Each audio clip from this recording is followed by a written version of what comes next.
Good morning, Chevra. Today is the 11th day of Shevat.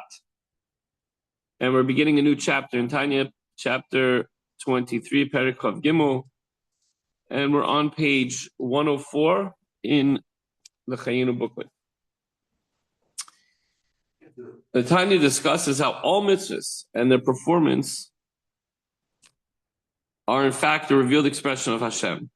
And with Torah study, even more so because the Torah and Hashem are one. So by learning Torah, we become united with HaKadosh Baruch Hu. Page 105. Ve'im kol nisgalel yovan v'voyad heitev v'tosefes beir ma shamar b'zayhar v'oiraisa d'kutshubrichu kol echad. In light of what we said, we could better understand what the Zohar said, that the Torah and Hashem are one. Vatikunim peirush d'ramach pikudim inon ramach evari d'malka. In the Zohar's commentary, it says that the 248 mitzvahs are the 248 organs of the divine king. The mitzvahs constitute Hashem's innermost will and his true desire. The innermost will of Hashem is enclosed in all of the upper worlds and lower worlds, giving them life. All the worlds are a product of Hashem's will, and he desires that they exist, and this desire is what brought them into being. But Hashem's greatest desire is the performance of a mitzvah done by a yid.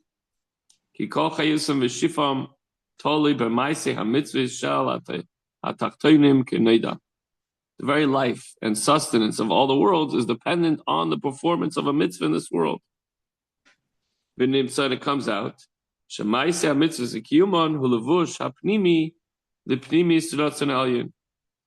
comes out is that the performance and fulfillment of a mitzvah is the innermost garment, so to speak, for the innermost aspect of Hashem's will. This is Hashem's true desire. It's like when you say, I got to go to work. Is that really what you want? No. But I really want to make money. Is that truly what you want? No. I want to be able to, have enough money to. Is that truly what you want? And then you get down to it. You just, I want to be able to support my family so everybody feels happy and comfortable. Hashem's true desire is that a person does a mitzvah in this world and that the life and light of the world issue forth from the divine will to be clothed in them. So since Hashem desires the world only as a vehicle for the performance of the mitzvahs, it's only for this reason that Hashem gives life to the whole world. So everything else, all that we experience in this physical world is just so you could do a mitzvah. What a shame to miss that opportunity. It's like everything's created. What a waste of time if we don't. This is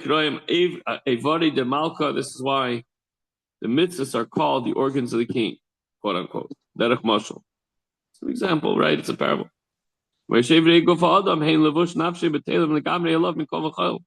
we need every single organ and limb? It's all there to serve a purpose. As soon as a person desires to stretch out his hand and foot, doesn't even have to think too hard about it. It just happens. His foot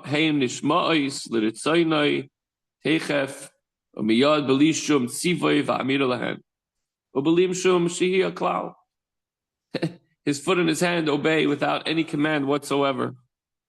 The minute you think about moving your foot, you just walk.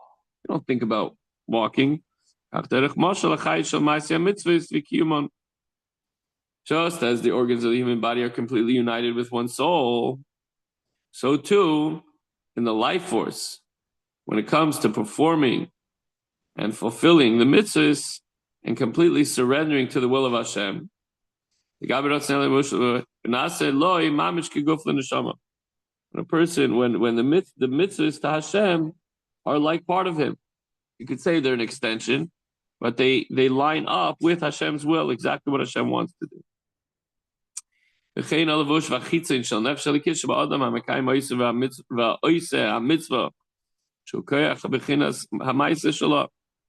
And likewise, the external garments of the neshama, the divine soul, of the person fulfilling and practicing the mitzvahs, meaning his own faculty of action, which is external compared to the faculties of speech and thought, since it functions outside oneself. When you're thinking about something, you have to think about it. When you're saying something, you have to think what you want to say first. When you do a mitzvah, it could become an extension. When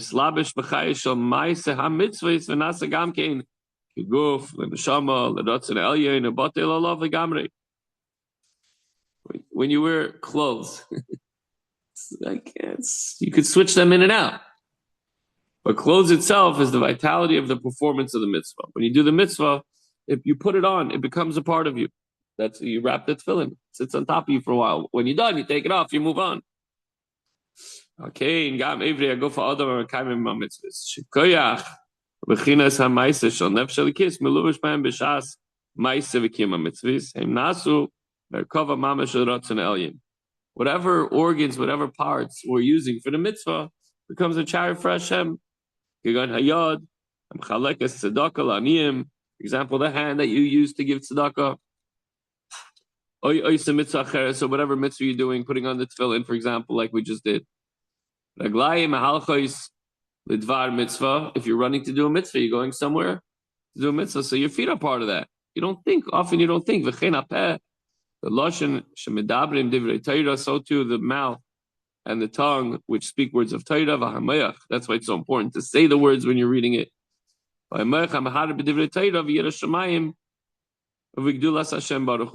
too the brain, when you're reflecting on the greatness of HaKadosh Baruch Hu, how are you supposed to be Mekayim the mitzvah of Ava and Yiras Hashem? It's through thinking about Hashem. So the brain also gets caught up and becomes a garment to the mitzvahs.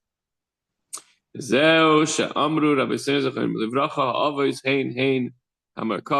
is what they mean. Our sages meant when they said that the patriarchs are chariots to Hashem. Shekol Evreim, Kulam Hayu Kedoshim, Muvdalim, Leinyane Elam Hazeh, Leinasim Merkava, Rak Lerotzen Eli Levade Kol Yimehem.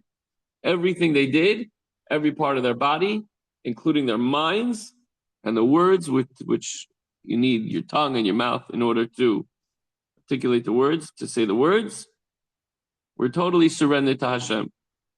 And therefore they were called chariots because they had no will of their own. Any commandment you fulfill is essentially you tapping into Hashem's inner desire, His most pristine will. And you become, at that moment, an extension and part of the will of Hashem. So that's it for today, folks. Tomorrow we continue in this theme as we're going to get into why Torah study takes it to the next level. All right. Have a wonderful day.